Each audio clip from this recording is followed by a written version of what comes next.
തമാശകൾക്ക് വേണ്ടിയിട്ട് തമാശകൾ ക്രിയേറ്റ് ചെയ്യുക, ചിരിക്കാൻ വേണ്ടി തമാശകൾ ഉണ്ടാക്കുക, കെട്ടിയുണ്ടാക്കുക, ഇല്ലാ കഥകൾ പറയുക, ഭാവനാത്മകമായിട്ടുള്ള തമാശകൾ പറയാം. ഇതൊന്നും പാടില്ലാത്തതാണ്, ഇത് ചെയ്യാൻ പാടില്ലാത്തതാണ്. ഇസ്ലാമിക വിശ്വാസം അനുസരിച്ച് തെറ്റാണ്. പക്ഷെ ഫക്രുദ്ദീൻ അതൊക്കെ ആവാം, അതൊക്കെ എല്ലാവർക്കും ഇഷ്ടമാണ്, അതൊക്കെ ആസ്വദിക്കാം എന്ന് പറയുമ്പോൾ അതും വലിയൊരു മാറ്റമാണ്. കാരണം അങ്ങനെ അകാരണമായിട്ട് മീൻസ് തമാശകൾക്ക് വേണ്ടി തമാശകൾ ഉണ്ടാക്കുക എന്ന് പറയുന്നത്, ആളുകൾ ചിരിക്കാൻ വേണ്ടി തമാശ പറയുന്നവർ, കളവ് പറയുന്നവർ, ഭാവനാത്മകമായിട്ടുള്ള കഥ മെനയുന്നവരൊക്കെ ശപിക്കപ്പെട്ടവരാണ് എന്നുള്ളതാണ് ഇസ്ലാമിൻ്റെ കാഴ്ചപ്പാട്.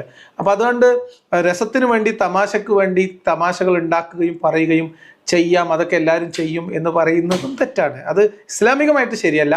പക്ഷെ ഫക്രുദ്ദീൻ അതൊക്കെ ഉൾക്കൊള്ളുന്ന ഒരാളാണ്, തമാശ കാണുന്ന ആളാണ്, അങ്ങനെ എല്ലാവരും ചെയ്യാം, അതിൽ കുഴപ്പമില്ല എന്ന് വിചാരിക്കുന്ന ആളാണ്. ഇതിനൊക്കെ തന്നെയാണ് നമ്മൾ മാറ്റം എന്ന് പറയുന്നത്. ഇതൊക്കെ തന്നെയാണ് സാമൂഹികമായിട്ട് ഉണ്ടാവേണ്ടുന്ന മാറ്റം. ഇതൊക്കെ ഞാൻ ഇതിനെ പോസിറ്റീവ്